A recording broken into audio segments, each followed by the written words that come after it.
fraud, and criminal methods. They also partnership with FBI law enforcement and the National Organization for Victims Assistance. Sign up today at wdeanshook.com and receive a 30-day free trial and 10% off your final purchase. The W. Dean Shook program has partnered with LifeLock to make sure your identity remains safe and secure, guaranteed. Get your 30-day free trial of LifeLock's industry-leading protection at wdeanshook.com. That's wdeanshook.com.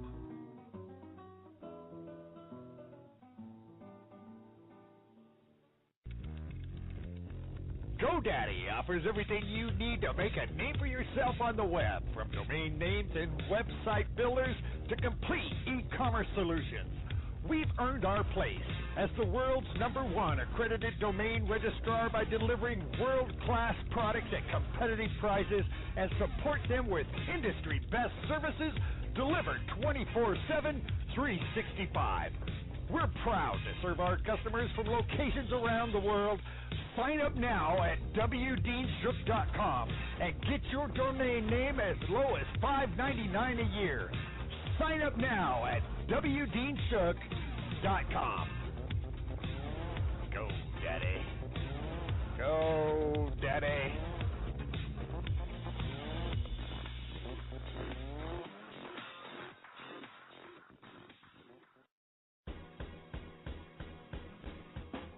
Don't worry about your food supply when a disaster hits. At Buy Emergency Food, their focus is to provide families and individuals with the highest quality food storage available, along with the most effective survival gear online.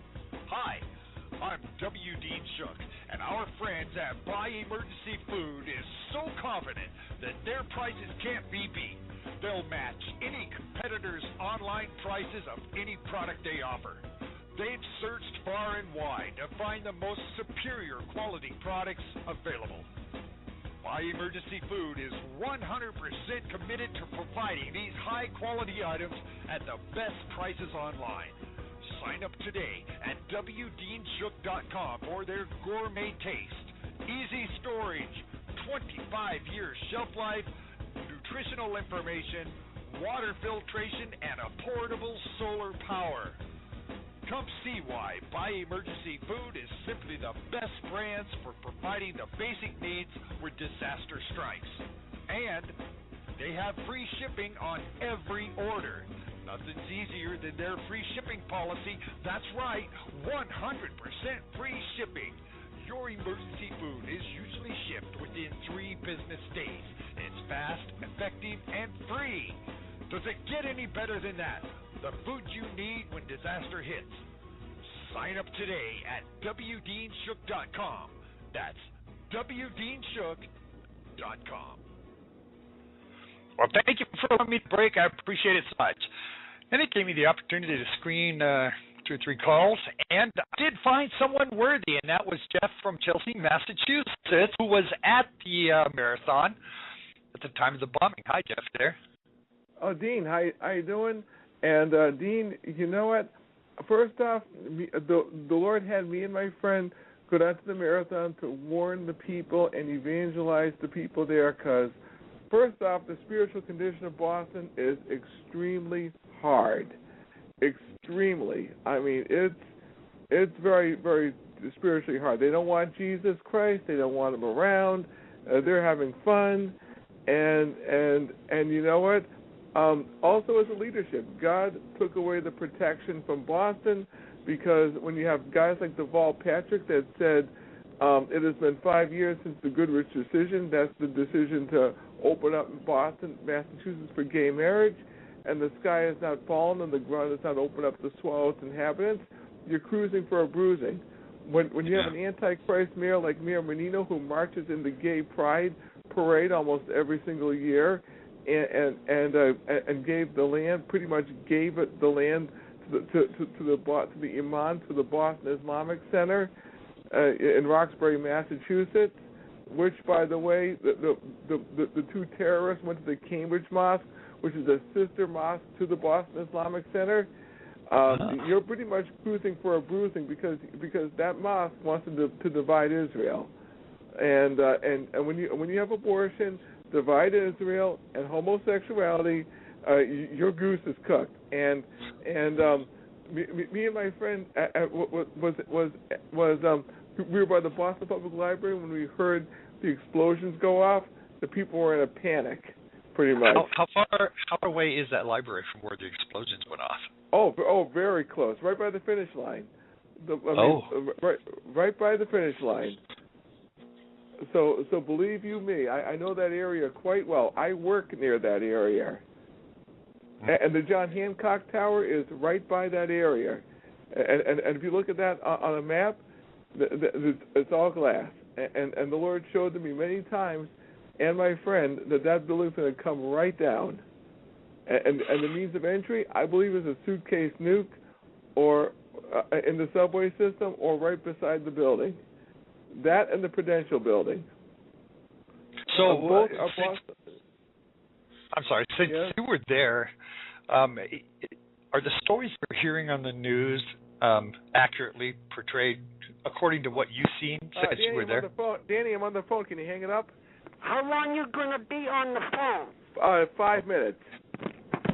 Okay, go on. that was interesting. You were there. Are the news reports that we're hearing accurate according to what you've seen? Well, I mean, all I can say is my take on it personally.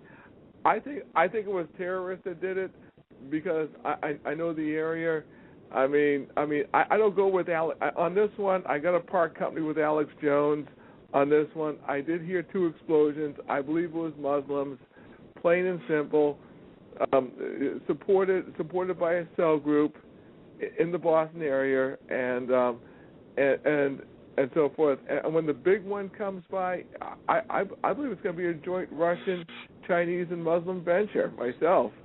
Now, wait a minute, Jeff. You said that you believe that it's supported by a group that's in the area. What makes you think that? An Islamic cell group.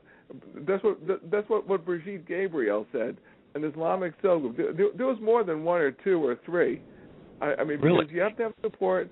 You have to have support for these people. You have to have the infrastructure. You have to have the means of protecting them. I mean, you just don't do this willy-nilly. So you don't think they acted alone? No. So is there news, or is there rumors, or is there anything going around that area that you've heard that suggests that there's radical mosques or a support system already there? Well, do a study on the Boston Islamic Center in Roxbury, Massachusetts. It's the biggest mosque in New England, and you can go no further than that. Have you heard anything about that mosque being investigated or anything coming out of that mosque? Well, that mosque was investigated in the past. I'm just saying this off the top of my head. Right. But you know what? I will say this before I get off the air.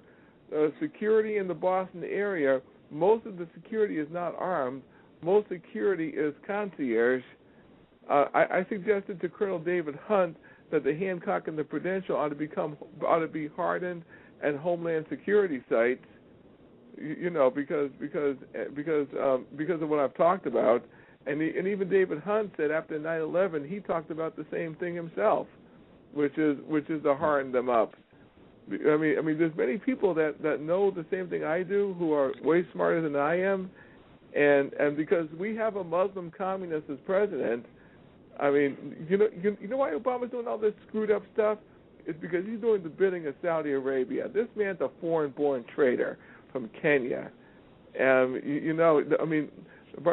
federal agents need to storm the White House and put Obama in a pair of handcuffs. Yeah. Well, I doubt that's going to happen. He has too many minions. I know. Need disciples. Well, thank you, Jeff. I appreciate the call. You're welcome to call. Have a good one. Thank you. All right. Well, there you have it, folks. Jeff called the program a few times before. We always welcome him. callers, especially if somebody who was there at the time. That's pretty incredible. All right.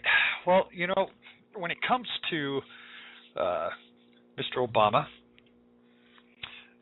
being a Muslim, there's sayings, there's rumors, there's grumblings that he was handpicked from the very beginning, and that things like the Boston bombing and other things are generated, that these are false flags. And I want to play you a clip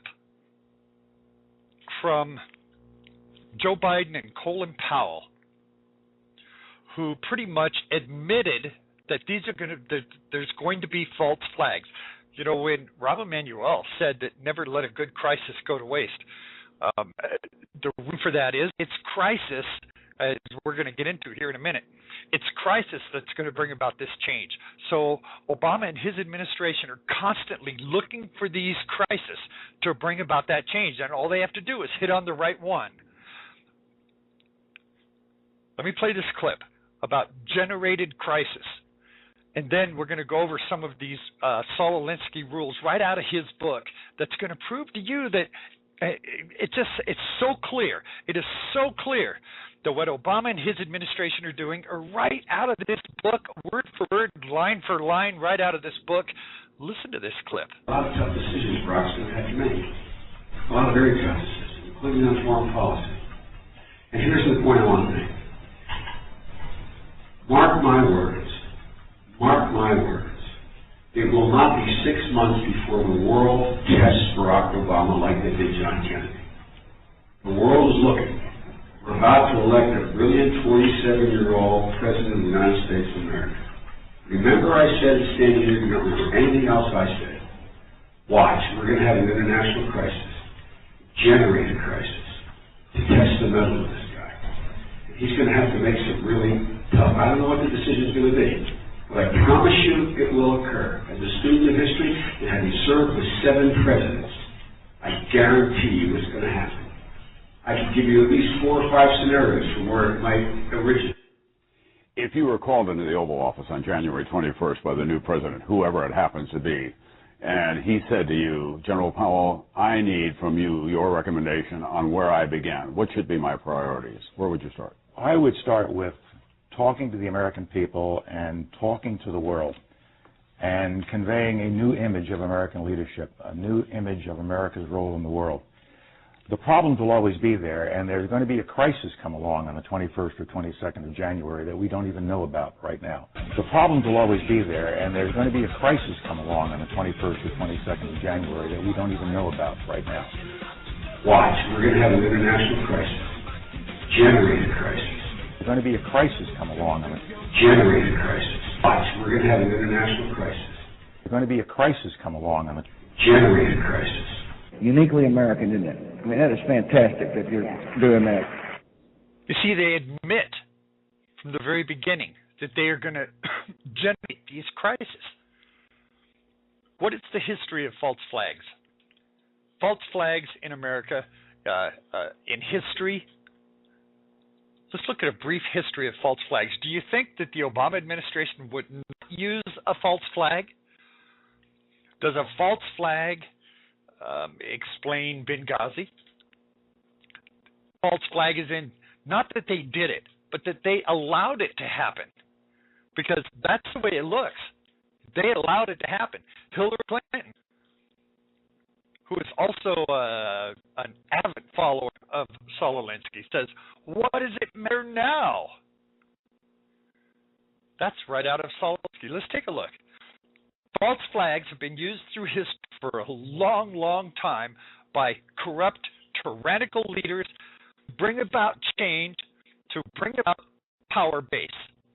Nero in the Great Fire of Rome, the Roman consul and historian Dio, contemporary historian of the time, that Nero was responsible for the Great Fire of Rome in 64 AD. Blamed it on someone else. Legend claims Nero had one-third of the city torched as an excuse to build an arena, a 300-acre complex that included a towering statue of himself, the Colossus of Nero. prior to the